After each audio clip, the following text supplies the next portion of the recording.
Olá, meus amigos, um dia de muita paz para todos nós.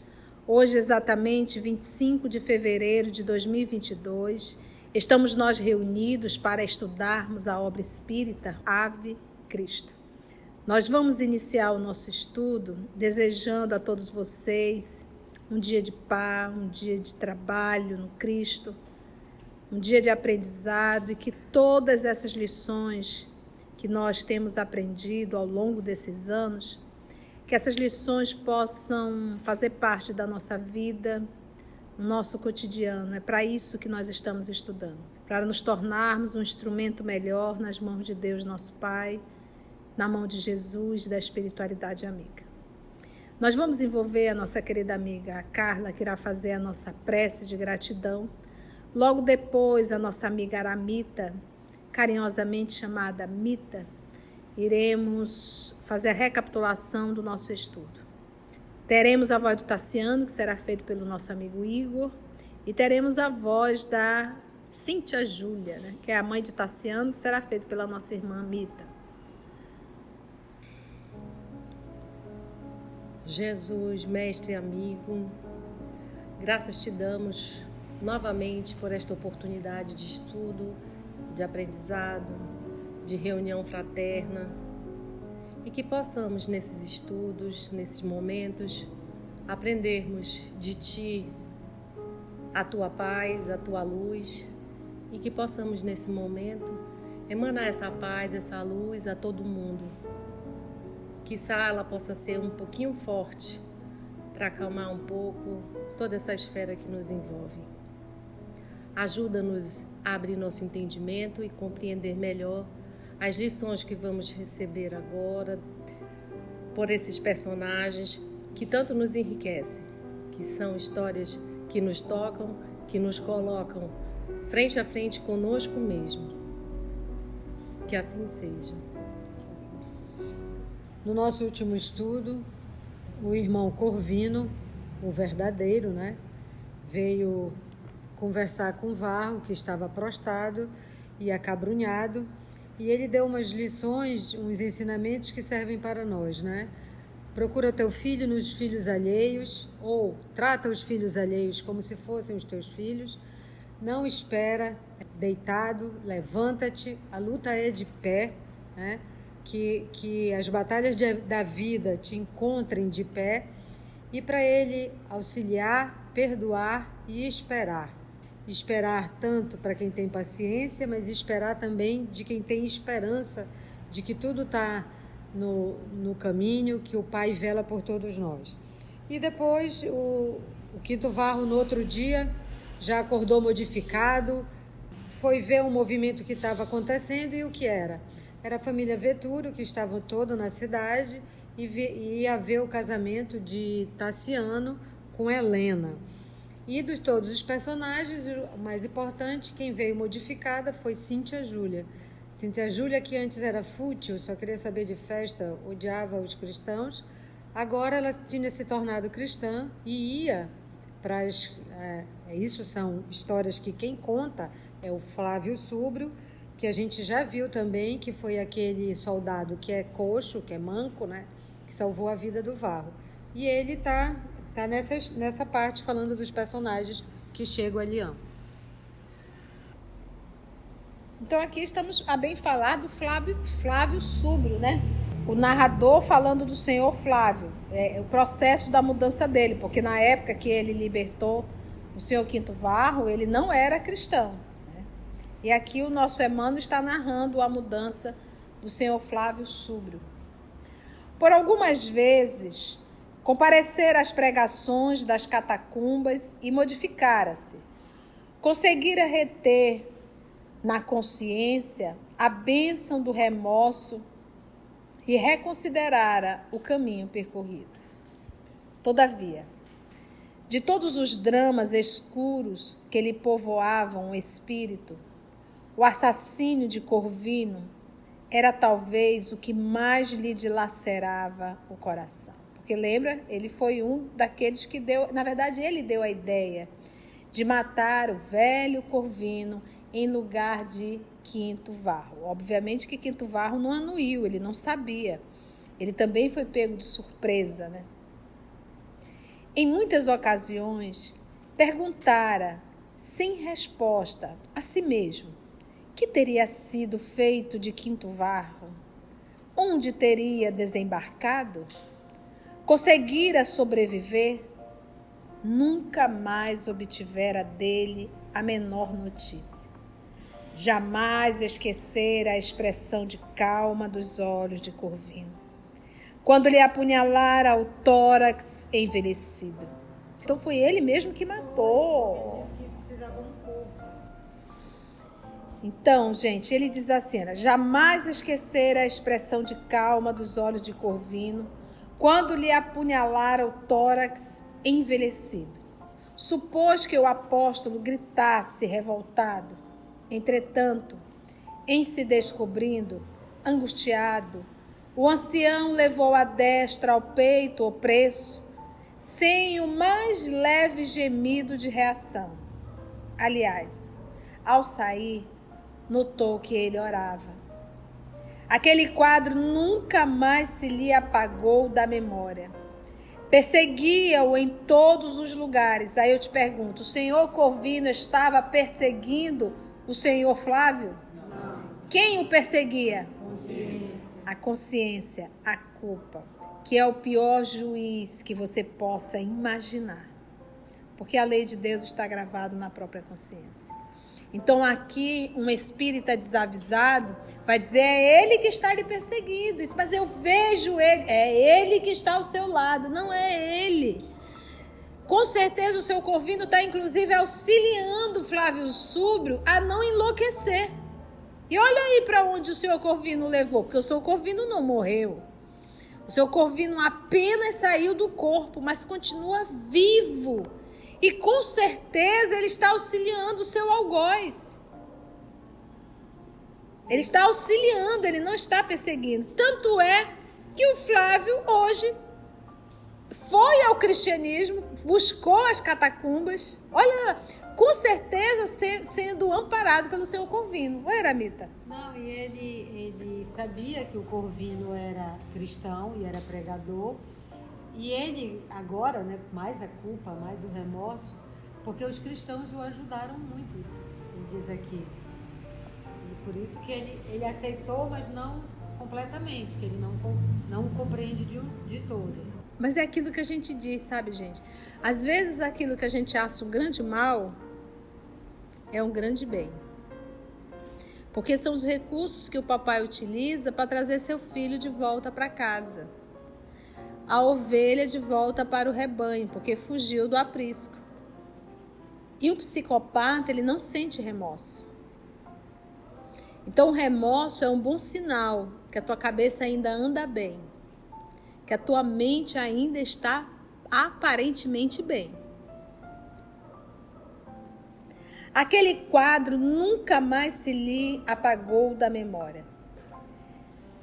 Perseguia-o em todos os lugares, se procurava mergulhar-se em taças fascinantes, ou seja, buscou o álcool.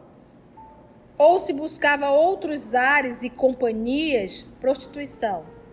Com o intuito de fugir de si mesmo, lá se achava, no fundo da mente, a figura indelével, inesquecível do velho pregador, retribuindo-lhe a punhalada com a oração.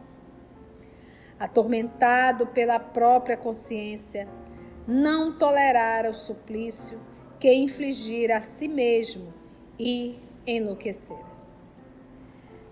Nas provações da demência, fora socorrido por um grupo de cristãos, cujas preces lhe haviam balsamizado o espírito sofredor. Desde então, modificara o modo de ser, não obstante conservar, encerrados consigo, os seus inquietantes segredos, confiando-se aos braços renovadores do tempo. Contou para alguém? Não. Mas foi acolhido justamente por quem? Pelos cristãos. A pergunta que não quer calar: como ele chegou aos cristãos? E da mesma forma que Estevão, na morte dele, sendo apedrejado e ali sendo condenado pelo então doutor Saulo de Tarso, nós vamos nos deparar exatamente com o quê? No momento do apedrejamento, ele ora por quem?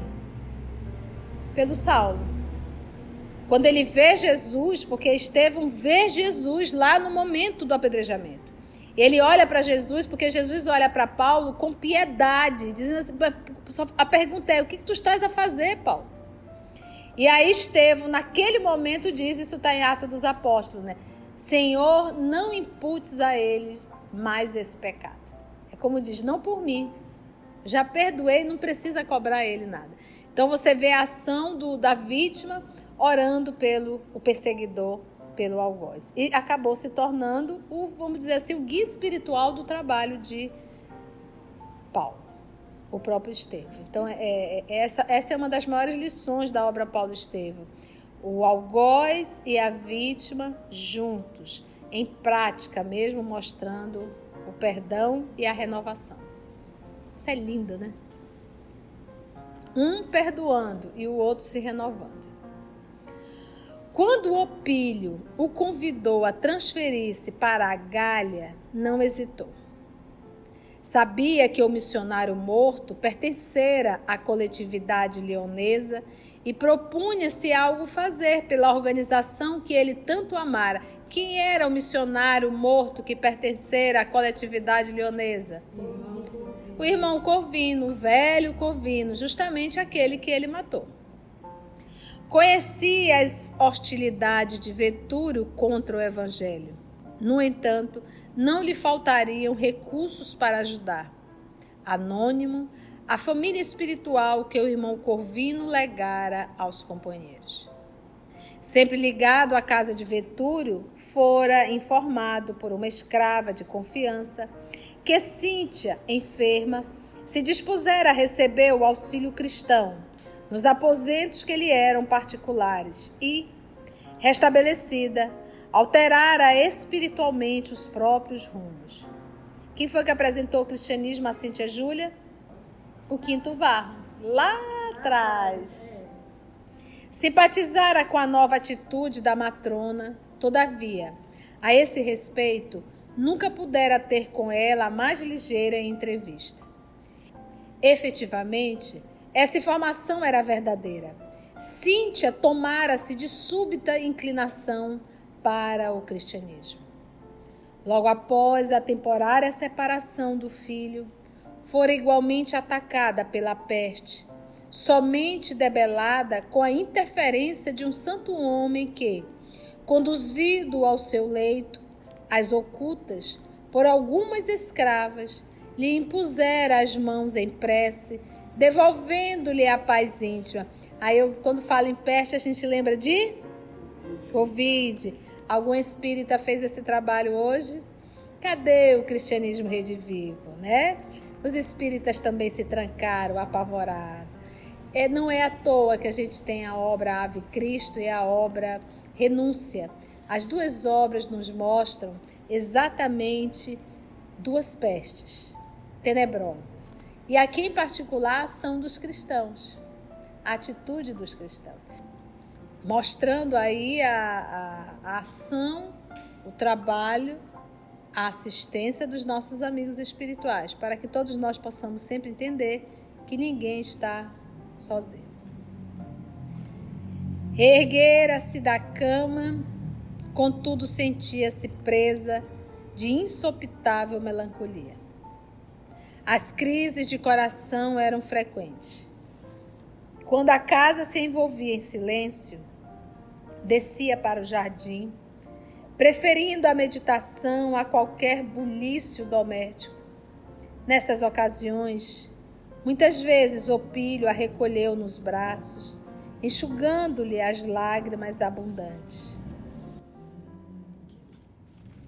Aquilo que a gente aprende, sabe? Ninguém constrói a felicidade sobre a desgraça de ninguém.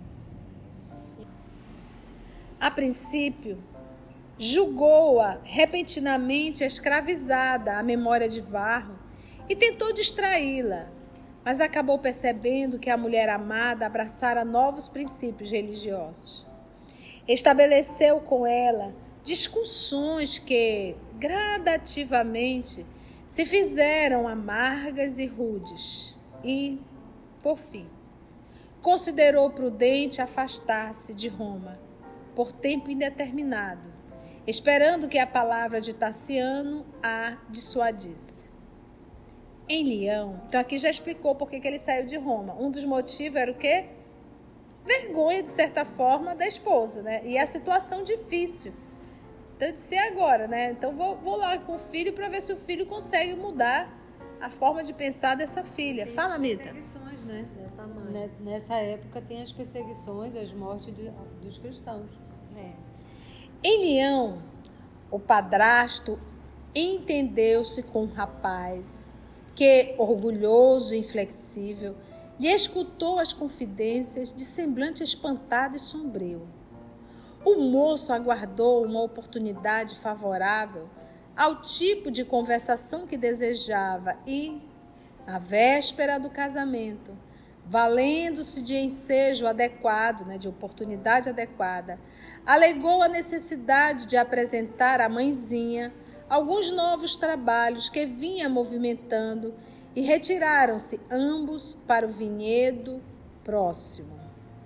Então, vamos agora para esse diálogo mãe e filho.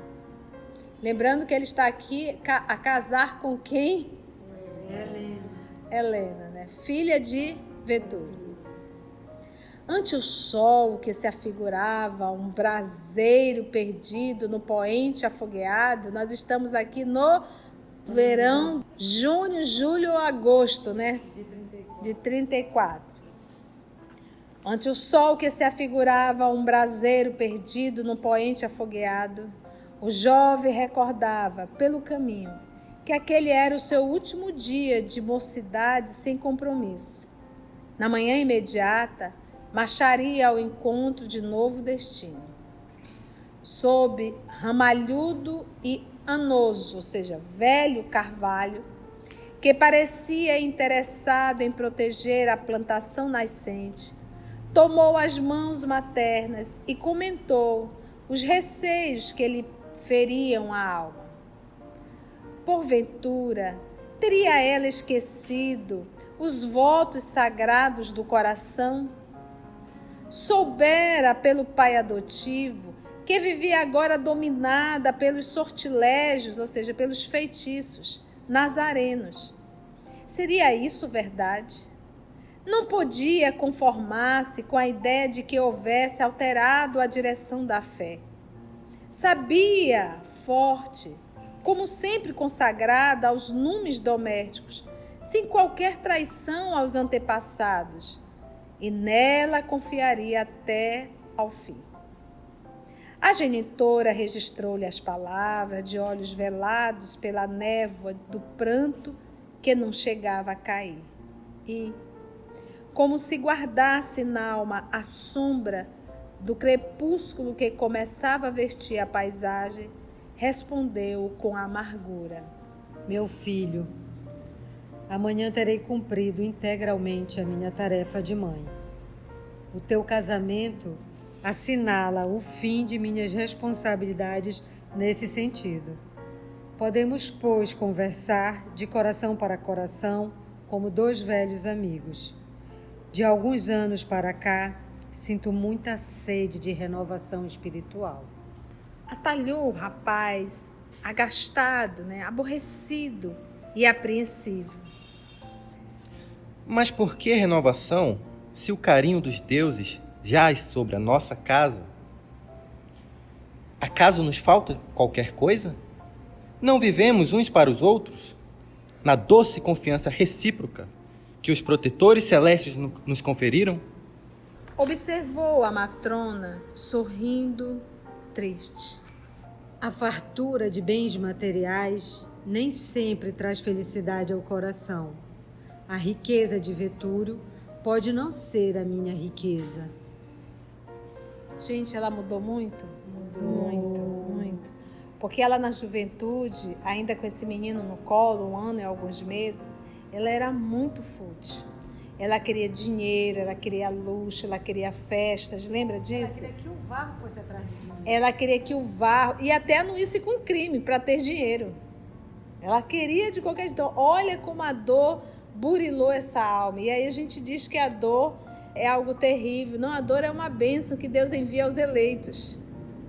É para burilar mesmo.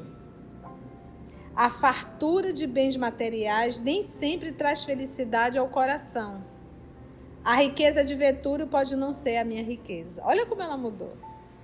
Pousou no filho os olhos molhados e calmos, que o sofrimento íntimo enobrecera, e continuou depois de longa pausa. Meu filho, nossa personalidade, enquanto somos jovens, é semelhante à pedra preciosa por lapidar. Mas o tempo, dia a dia, nos desgasta e transforma, até que um novo entendimento da vida nos faça brilhar o coração. Sinto-me em nova fase. És hoje um homem e podes entender. Há muito tempo observo a decadência que nos rodeia, decadência nos que governam, a expressar-se em desmandos de toda sorte, e decadência nos governados, que fazem da existência uma caça ao prazer. Em outra época, tive também os olhos vendados. Por mais falasse teu pai, avisadamente, buscando acordar-me, mais surdos se me faziam os ouvidos. Hoje, porém, as palavras deles ressoam em minha consciência com mais nitidez. Achamo-nos atascados, ou seja, atolados, no lodo de vícios e misérias morais. Só uma intervenção espiritual, diversa daquela em que até hoje temos acreditado, pode solevar o mundo. Solevar é levantar. E aí, depois dessa fala dela, tá tão atual, não tá, Namita? Tá super. Mudou alguma coisa? Como a tia diz, mudou? Não. Então a gente vê que nós estamos aí há séculos e séculos, há milênios da fala da nossa querida Cíntia, Júlia, e ainda estamos nessa mesma maledicência. Explicou Tassiano, visivelmente contrafeito. Mas meu pai era um filósofo que não se afastou de nossas tradições. A documentação que nos deixou atesta-lhe a cultura. Além do mais, foi assassinado quando cumpria nobre dever no combate à praga cristã. A senhora estampou indisfarçáveis sinais de amargura na fisionomia serena e replicou. Enganas-te, meu filho. Crescertes ao lado de Vetúrio, sobre a névoa espessa que nos esconde o passado. Devo, porém, asseverar-te agora que Varro era seguidor de Jesus. Não! Caiu nesse momento uma bomba. Porque ele tem essa informação? Não. Não tem. Tchan, tchan, tchan, tchan. Então não tem. A senhora estampou indisfarçáveis sinais de amargura. Tomando conhecimento da inesperada revelação, o rapaz transtornou-se.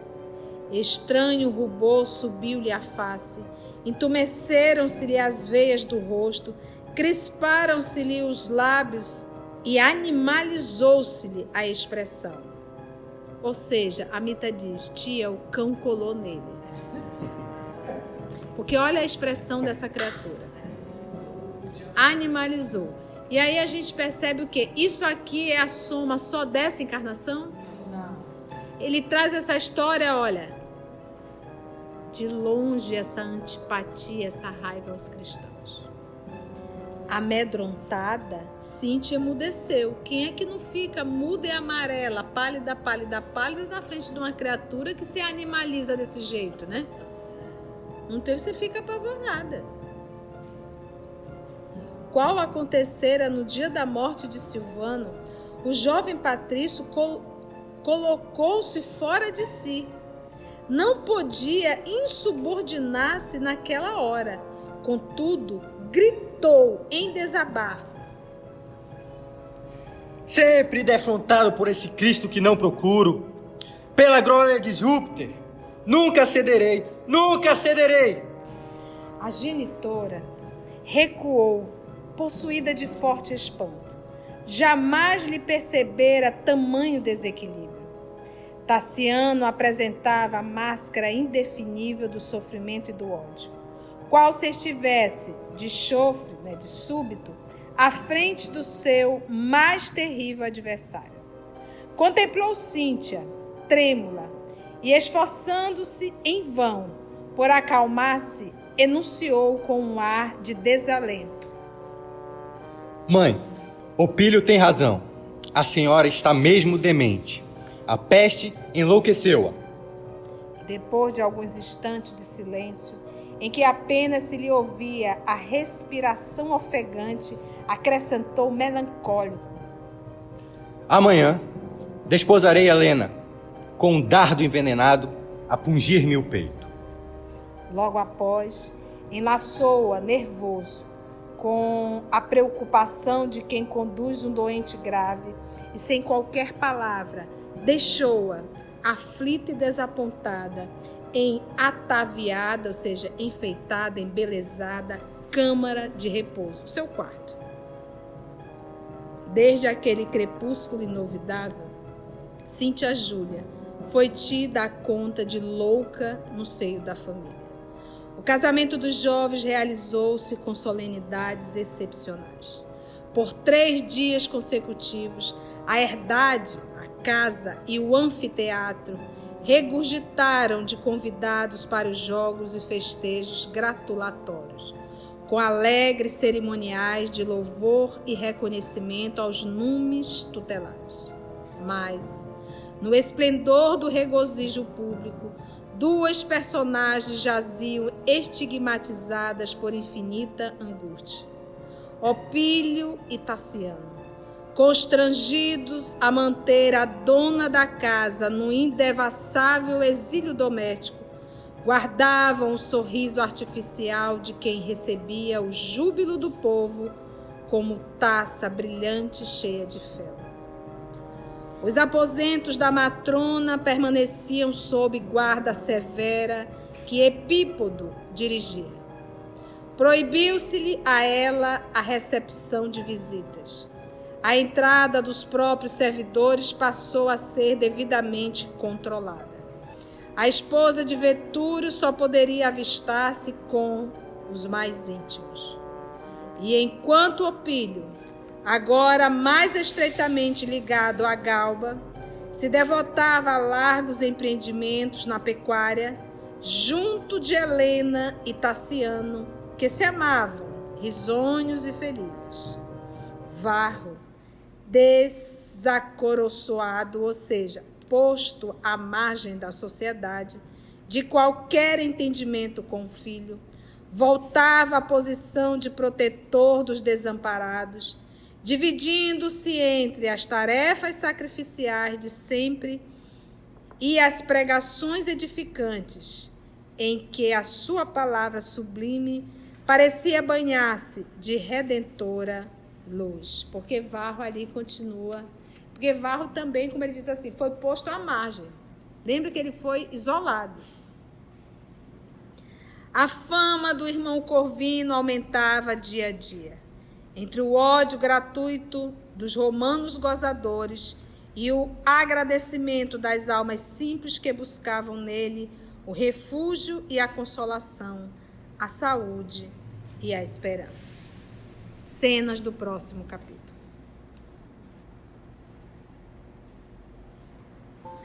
Foi bom, gente? Quantas lições. Parabéns ao Igor, se superou aqui fazendo o nosso Tassiano. Isso é muito bom.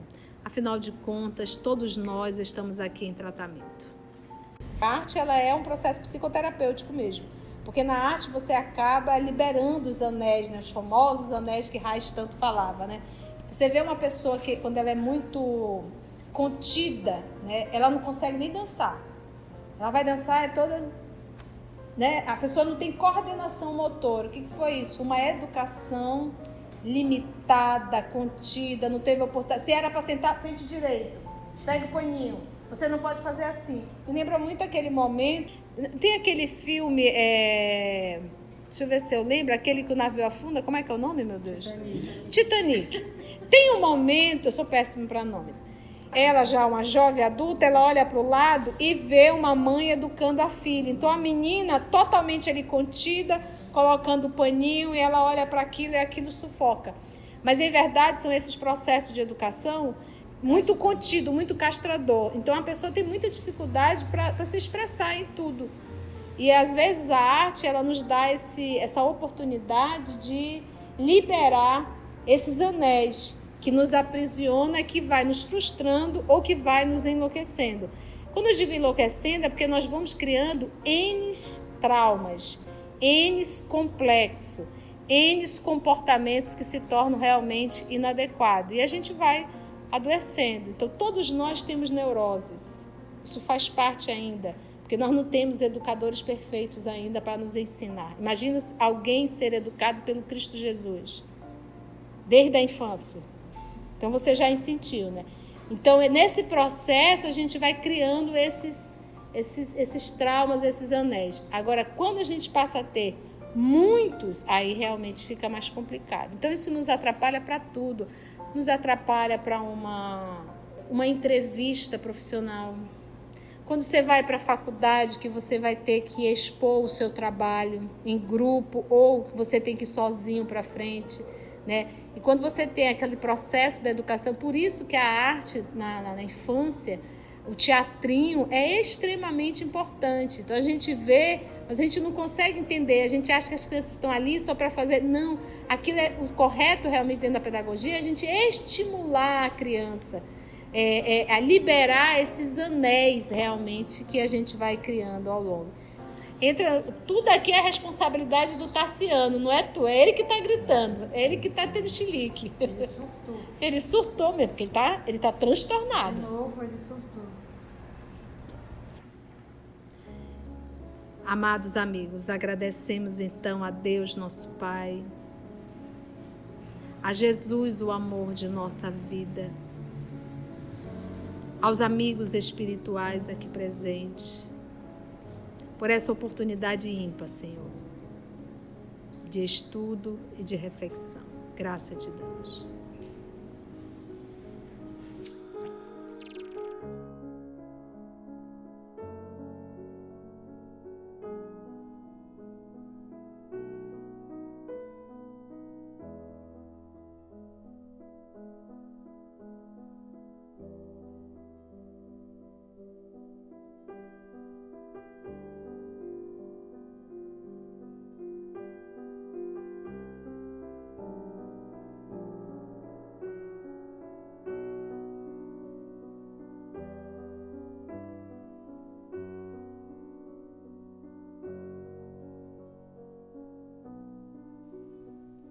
Sempre defrontado por esse Cristo que não procuro, pela glória de Júpiter, nunca cederei, nunca cederei.